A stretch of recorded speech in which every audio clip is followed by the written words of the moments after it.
লোকে আমায় ভালোই বলে, দিব্যি চলনসই।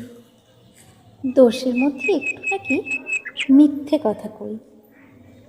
ঘাটশিলাতে যাবার পথে ট্রেন ছুটেছে যখন, মায়ের কাছে বাবার কাছে করছি বকম বকম। হঠাৎ দেখি মাঠের মধ্যে চলন্ত সব গাছে এক এক রকম ভঙ্গি ভোটে এক এক রকম নাচে। ও মা, দেখো নৃত্যনাট্য! যেই বলেছি আমি, মা বকে দেয়, বড্ড তোমার বেড়েছে ফাজলামি। চিড়িয়াখানার নাম জানো তো? আমার সেজমেশ্বর। আদর করে দেখিয়েছিলেন পশুরাজের কেশর। কদিন পরে চুন খসানো দেয়াল জুড়ে একই ঠিক অবিকল সেই রকম মূর্তি যেন দেখি। ক্লাসের মধ্যে যেই বলেছি সুরঞ্জনার কাছে, জানিস আমার ঘরের মধ্যে সিংহ বাঁধা আছে।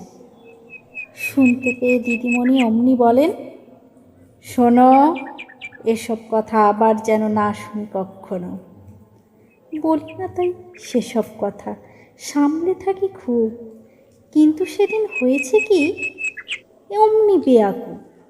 আকাশপাড়ে আবারও চোখ গিয়েছে আটকে, শরৎ মেঘে দেখতে পেলাম রবীন্দ্রনাথকে।